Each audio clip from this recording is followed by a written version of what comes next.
Welcome back to Ride JBI. This is JB. In this video, we're going to look into if KTM resolved the main issue with the 2023 frame. KTM recently has been advertising or promoting the 2024 and a half KTM Factory Edition along with the Husqvarna Rockstar Edition, which they are sharing that the frame has been updated. But I'm curious to see if they resolved the chain tension issue that we have with these bikes. Now, if we look back when this frame first came out, KTM advertised that they took the motor right here and they rotated it 2 degrees back.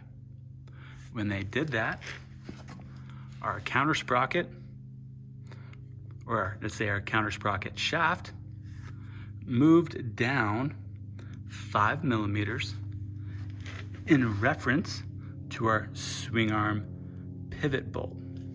So if we zoom out, we can see that the chain actually has to go up and then over the swing arm. Now this chain has been properly adjusted to the KTM specifications. We have it on the looser end of their parameters because they give you a parameter of on how tight the chain should be. We always run it on the looser end. So most bikes, a very crude way of measuring it is 3 fingers. On the KTMs, we're recommending 4. So as you can see, we got 4 fingers perfectly underneath it. So the chain definitely looks loose, and it is loose, I agree with you. But I will show you why we run this chain so loose. In a moment, I'm going to mount this camera in a tripod, and then I'm going to move the swing arm through its motion ratio, and you will notice how this chain gets very tight once we hit a certain spot, and it stays very tight all the way through.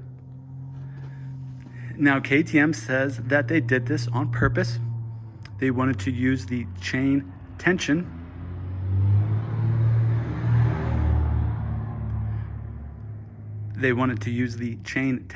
as a way to give the bike anti-squat properties, meaning the bike would not squat under acceleration and ride low into stroke. And they certainly achieved that. However, the more appropriate way, or let's say optimal way, would have done that, they could have achieved that, is through the valving of the shock and how the shock is designed. But instead, they are advertising that they purposely did this. I think it's a mistake that they may have overlooked, and I'm hoping that they have fixed and resolved on the 24 and a half factory editions. Right, as you can see, I have the shock already removed, have that removed, so that way it's easier to move this through its motion ratio. Trying to do that with the shock, especially with the shock with the spring on it, would be very hard to do. So I'm gonna move this out of the way.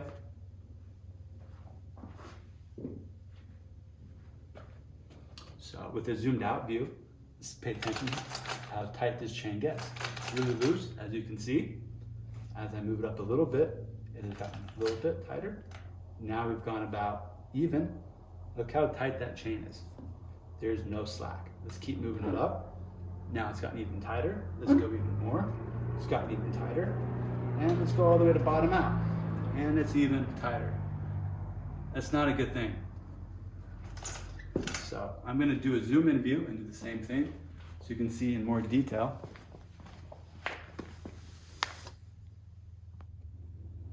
All right, let's adjust this down a little bit. Awesome. Cool, so check this out.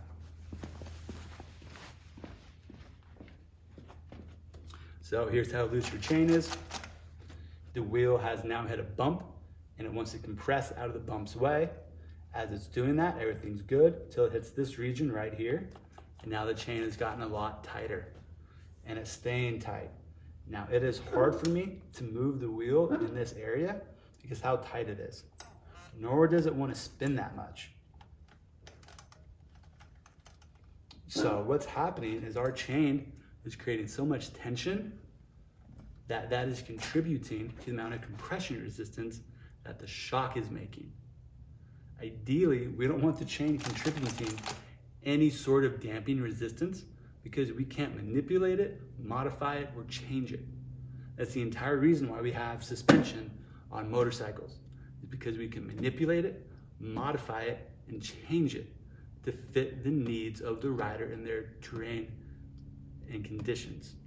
With this, we're always gonna get this amount of resistance right here, no matter what. So, what I'm curious is for 2024 and a half on the factory editions, do we have a new swing arm design so the chain doesn't get as tight? Did they modify the frame from where the swing arm pivot bolt goes through so that these are more in line with each other? Or did they change how the engine mounts and or the cases to where this is located? Any of those would work. Hopefully they did one of the three or maybe even all of the three. Because I'm telling you right now, once KTM resolves this chain tension problem, their bike's gonna go from good to great. And it is gonna be an awesome handling bike. And I'll say it now, it'll probably perform as good suspension-wise as the highly touted Yamaha. But before they can get there, they need to fix this last piece of their chassis. Now, I understand the narrative that's been out there. Everybody's saying the frame is too stiff. It's not the frame, it's this. When you're riding over bumps and the rear end's feeling chattery and not feeling plush or connected to the ground like every other brand motorcycle, or even KTM's previous generation bike from 2016 to 2022, you're gonna easily relate that to the suspension and or frame. And yes, you can say this is part of the frame, but in reality, it is a frame design. It's not because there's too much material in this area or makes it too stiff. It's because of this right here. That's not a good thing. So only time will tell. We'll find out and we'll update you guys. In the meantime, we have developed some new shock settings that are rather, let's say, unconventional in terms of how we would normally valve a shock. So that way we can account for the added damping resistance created by this. All right, you guys, thank you for watching the videos. All JBI suspension services and parts can be found at ridejbi.com.